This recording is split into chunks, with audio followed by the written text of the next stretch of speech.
Here to react, Texas Congressman Dr. Ronny Jackson. Congressman, thanks for being here. Why has the White House response, both on the ground in Afghanistan and in the messaging here at home, been so atrocious? Well, Todd, we're looking horrible right now on the world stage. This is an absolute national embarrassment. And instead of being out in front of this and talking about what's going on and what went wrong and what the plan was and what we're going to do next, Biden's just been in hiding again, as he always has. And it's totally inspired. It hasn't inspired any confidence in our allies. As a matter of fact, all of our allies are very upset with this as of today. You know, the Brits, the Germans, the French, they're very upset with us for pulling out. And we didn't really even give them any heads up. We put them in a bad position, too. They have people stuck in Afghanistan now that they're having to try to get out. So this is a horrible situation for this country. Biden once again has failed us. He's embarrassed us internationally.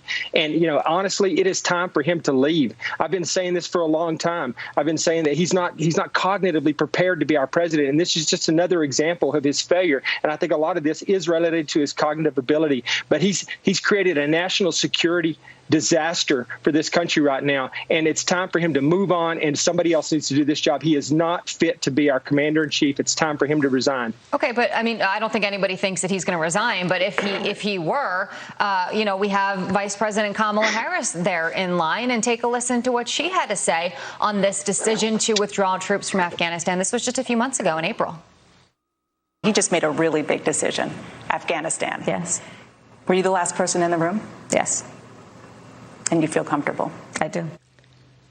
We haven't heard from her on this other than, I believe, on Twitter, correct? She hasn't spoken publicly about this, which many, I think, would like to hear from her. But what do you think? I mean, should we hear from the vice president on this? We absolutely should be hearing from her. She's trying her best to keep her powder dry. She's, you know, short of that comment, she doesn't want to be associated with this at all, just like she didn't want to be associated with the border.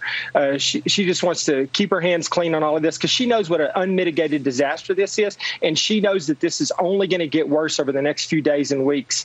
But, yeah, she's not a better alternative than Biden, but at least she'll be somebody who's going to be held accountable. You know, I feel like Biden's just got away with so much because people have cut him slack because they know he's got these cognitive issues and he's older.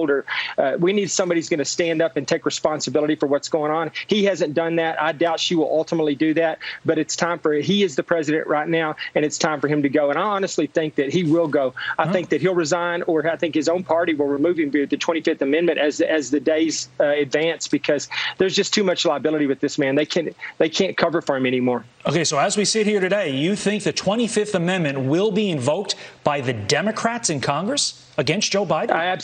I absolutely think that's what's going to happen. I've been talking about this for about a year and a half. I've been saying, even when he was candidate Biden, that he wasn't cognitively fit to be our president. I'm telling you, as the days go on, it won't be Ronny Jackson talking about it. It'll be the Democrats talking about it, because he's failing on all fronts. And when he gets up in front of the camera, he's an absolute embarrassment. He is so unprepared for what's going on in this country. And every time we're confronted with something like this, it just becomes more and more obvious that he cognitively cannot do this job. And I think that at some point they will have to address that, and they will have to take care of it. Okay, Congressman, that is a bold claim. Begs the next question. Have you spoken to any Democrats who are leaning that way? Obviously, I'm not asking you to name names, but have any Democratic colleagues there in Congress said this is something we are seriously thinking about?